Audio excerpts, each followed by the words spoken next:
제가 환자분들에게 한약을 설명할 때 빠지지 않고 나오는 질문이 하나 있습니다. 이게 양약하고 뭐가 다르냐? 어떤 분들은 이렇게 말씀하시기도 합니다.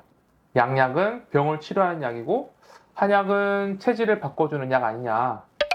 하지만 이것은 역시 절반만 맞는 이야기입니다.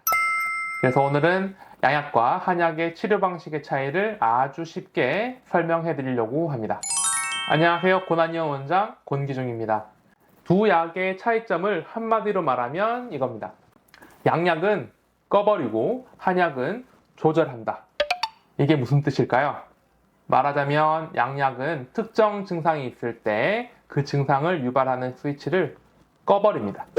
예를 들어보면 두통약은 통증 전달 신경을 차단해버립니다. 위산 억제제는 위산을 만들어내는 펌프를 꺼버립니다.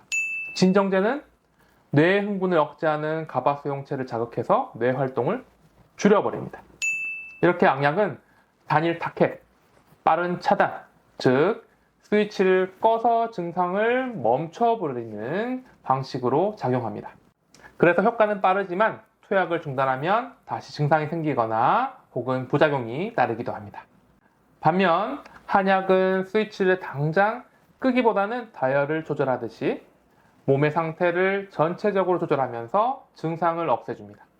갑자기 꺼버리는 게 아니라 점진적으로 그리고 부드럽게 균형을 맞춰주면서 증상이 사라지도록 만드는 겁니다. 예를 들자면 한약 처방은 위산이 과도한 사람에게 위산을 서서히 줄이는 약제, 위장이 너무 약한 사람에게는 위액과 위 운동을 도와주는 약제를 씁니다.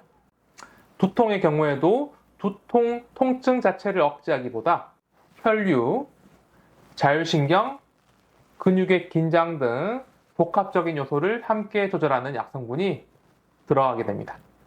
그래서 한약은 효과가 느리다고 느낄 수 있지만 그만큼 근본적으로 몸의 밸런스를 되돌리는 힘이 있습니다. 그리고 재발할 때마다 다시 복용하는 양약과는 달리 근본적으로 회복되고 나면 한약을 계속 먹지 않아도 됩니다.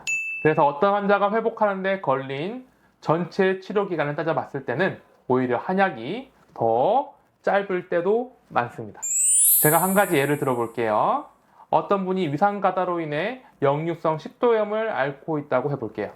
이럴 때 양방에서는 보통 위산 억제제를 처방합니다. 처음엔 잘 됐죠. 속쓰림도 금방 사라지고 식사할 때도 속이 편해집니다.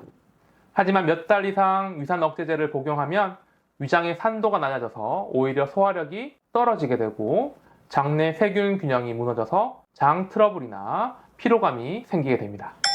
이럴 때 한약은 단순히 위산을 줄이는 게 아니라 위산이 과다하게 분비되는 체질과 원인을 개선합니다. 증상을 즉시 꺼버리는 게 아니라 서서히 조절해서 원래의 정상 상태로 되돌리는 거죠. 그래서 그런 과정에서 몸이 스스로 회복하는 기반을 만들어줍니다. 지금 제가 양약과 한약, 어느 하나만 옳다 이런 말씀을 드린 게 아닙니다. 두 가지 약은 서로의 각각 장단점이 있고 상황에 따라서 서로를 보완해야 할 때도 많습니다. 예를 들면 급성질환, 그다음에 세균 감염, 수술 후의 회복에는 양약이 강력한 효과를 냅니다. 반면 만성질환, 체질 개선, 재발 방지에는 한약의 조절 능력이 훨씬 빛을 발할 수 있습니다. 그래서 환자분의 몸이 어떤 상태인지에 따라 어떤 치료가 더 필요한지는 전문가의 판단이 중요하죠. 무조건 하나만 고집하지 마시고 양방, 한방 전문가의 도움을 모두 받으시고 두 치료의 장점을 잘 조합해서 활용하는 게 진짜 지혜라고 생각합니다. 이렇게 정리하면서 오늘 이야기를 맺겠습니다. 양약은 꺼버린다. 하지만 단기적이다. 한약은 조절한다. 그래서 근본적이다.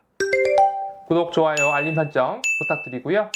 다음 시간에는 한약 그 마지막 이야기 불을 끄지만 말고 불이 안 나게 하세요 편으로 찾아뵙겠습니다. 이어서 시청해 주십시오. 감사합니다.